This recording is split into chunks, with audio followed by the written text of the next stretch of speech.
welcome to my channel where we do watercolor pencil tutorials twice a week. And for this Sunday's tutorial, I started by taping down my paper. I was out of masking tape, so I just used some leftover washi tape instead. You can obviously use any sort of tape you have lying around. If it's stronger and tackier, make sure you tape it first to a t-shirt or something so it loses some of its strength. I start coloring a bit over midway of the page using scarlet red, which is a cool bright red tone. Then I switched to magenta, which is more on the pink purple side, and then that above and also under the scarlet area. You can obviously use whatever reds or even blues, greens, whatever is your favorite color for this. You can use whatever you have in your set. There is absolutely no specific way to do this. I add a very slight hint of black to the corners, to the top and to the bottom. And then I add a bit more magenta towards the black so it blends smoother. I tap my brush on a piece of tissue to make sure it's clean, and I start blending from midpoint upwards using horizontal motions, and then from the top towards the midpoint where I started from. This way I get a nice gradient, and then I repeat the same exact thing, cleaning my brush first to avoid color contamination. I start from the midpoint and go downwards, and then again repeat it towards the midpoint. Once dry, I dilute a very small amount of white gouache with a drop of water and splatter over this background to add some stars, also to what is going to be the sky area and what is going to be the reflection. And using the black pencil, I sketch a line in the middle and then some land over it. I color it in very gently. I want a light layer of black. I don't want this to be my darkest area because I'm going to add more in the foreground later on. So I just use a very gentle amount of black and I blend it in with a bit of magenta to not make it as dark as it would be.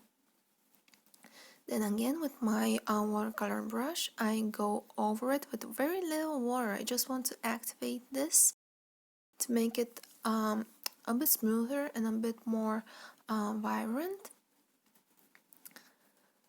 I just follow the motions, the sketch I have laid down, and I slightly bring it towards the bottom to add this sort of reflection or shadow it casts on top of this lake, of this river. I basically just clean off my brush from the dark colors on the lake. Then once that dries, I sketch very loosely at first a tree to the left side, and then I go over it with a bit more pressure once I have my idea laid down. I add a couple of branches towards the right, and I'm going to add one more that drops from the top towards the right corner.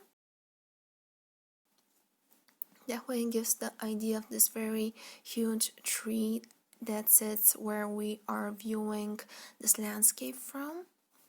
And I scribble in here and there just a bit of foliage to it that I'm later gonna blend out, and proceed to color it in rather thickly and strongly because I want this to actually be my darkest point.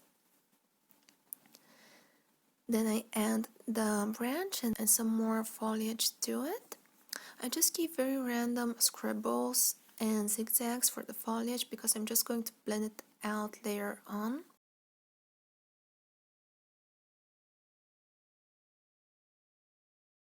I add the ground with my pencil and also add a bit of these flowers or grassy area.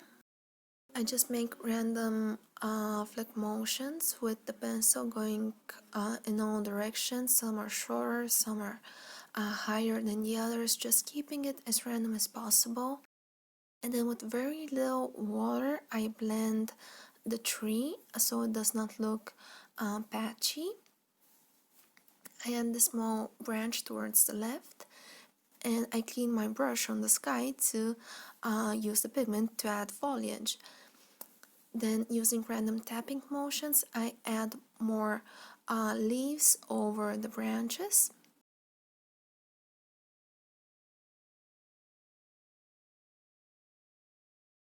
And I proceed to blend out the ground using the same technique. Once I have activated the very bottom area, using the brush I add more of this grass, more of these flowers, so it also looks more natural. It has a bit of depth to it.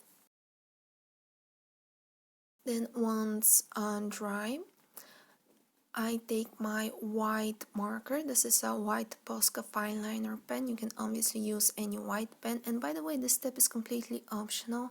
I just want to give it a bit more, I just want to make it a bit more interesting, if that makes any sense. I add these lines to the tree trunk and use it to undefine where the leaves are. Once I lay down some markings, I go over with my finger to blend it in, and you can obviously, if you choose to do this, you can just use a napkin or something to blend it in and keep it a bit cleaner. And I add some horizontal lines at the lake part to give some reflections to it.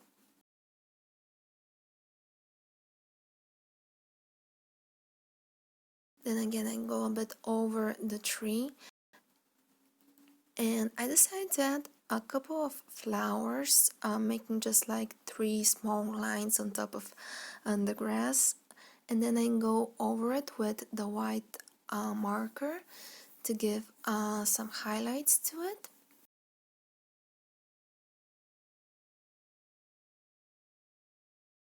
Then adding some finishing touches to the top branch to make it reflect some of the light that is coming from behind those mountains we see at midpoint. And I decided to add this swirling motion at the middle of the tree just to make it more interesting. And lastly, I just assign and take off the tape slowly in the opposite direction. If it gets stuck, feel free to use a hairdryer because that is going to break down the glue. I hope you enjoyed this tutorial. Let me know in the comments down below, and we'll see each other in the next video.